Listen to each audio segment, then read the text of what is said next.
सुल्तान महमूद गजनवी का दरबार लगा हुआ था।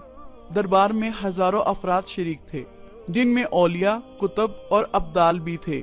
सुल्तान महमूद ने सबको मुखातब कर कर कहा, कोई शख्स मुझे हजरत खिज़र अलैहिस्सलाम की जियारत करा सकता है? सब खामोश रहे। दरबार में बैठा एक गरीब देहाती खड़ा हुआ और कहा, मैं जियारत करा सकता हूँ। सुल्तान ने शराइत पूछी तो अर्ज करने लगा, 6 माह दरिया के किनारे चिल्ला काटना होगा, लेकिन मैं एक गरीब आदमी हूँ, मेरे घर का खर्चा आपको उठाना होगा। सुल्तान ने शर्त मंजूर कर ली। इस शख्स को चिल्ले के लिए भेज दिया गया और घर का खर्चा बादशाह के जिम्मे हो गया। 6 माह गुजरने के बाद सुल्तान ने इस शख्स को दोबारा दरबार में हाजिर किया और पूछा तो देहाती कहने लगा, कुछ वज़ाइफ उल्टे हो गए हैं, लिहाजा 6 माह मजीद आगे लगेंगे। मजीद 6 माह गुजरने के बाद सुल्तान महमूद के दरबार में इस शख्स को दोबारा पेश किया गया तो बादशाह ने पूछा, मेरे काम का क्या हुआ?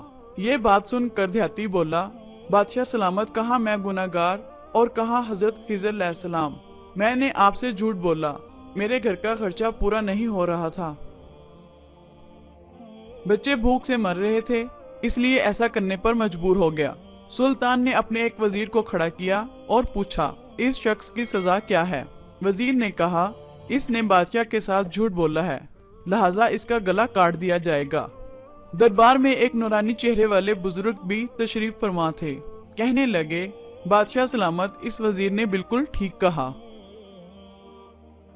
बादशाह ने दूसरे वजीर से पूछा, आप बताओ।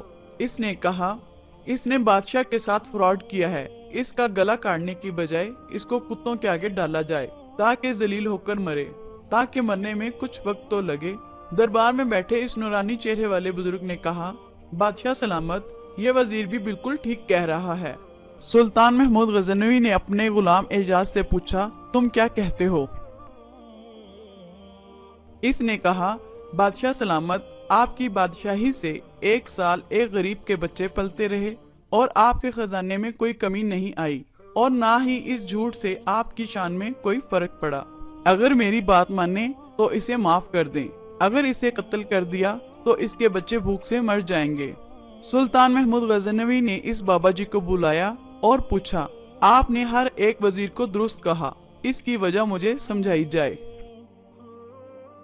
बाबा जी कहने लगे, बादशाह सलामत, पहले नंबर पर जिस वजीर ने कहा इसका गला काटा जाए वो कौम का कसाई है और कसाई का काम है गला काटना।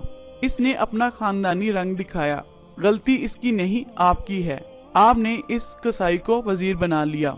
दूसरा जिसने कहा इसे कुत्तों के आगे डाला जाए, उस वजीर का वालिद बादशाहों के कुत्ते नहलाया करता था, कुत्तों से शिकार खेलता था, उसका काम ही कुत्तों का शिकार है,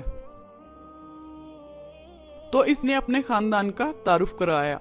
आपकी गलती ये है कि ऐसे शख्स को वजारत दी जहां ऐसे लोग वजीर हों, वहां लोगों ने भूख से ही मरना है। और तीसरा, एजाज ने जो फैसला किया तो सुल्तान महमूद सुनो, एजाज सैयद ज़ादा है। सैयद की शान ये है कि सैयद अपना सारा खानदान करबला में ज़िबा करा देता है, मगर बदला लेने का कभी नहीं सोचता। सुल्तान महमूद अपनी कुर्सी से खड़ा हो जाता है और एयाज को मुखातब करके कहता है, ए एयाज, तुमने आज तक मुझे क्यों नहीं बताया कि तुम सैयद हो? एयाज कहता है, आज तक किसी को इस बात का इल्म नहीं था कि एयाज सैयद है, लेकिन आज बाबा जी ने मेरा राज खोला, आज मैं भी एक राज खोल देता हूँ। ए बादशाह सलामत, ये बाबा कोई आम हस्ती नहीं है, यही हजरत खिज़र अलैहिस्सलाम है।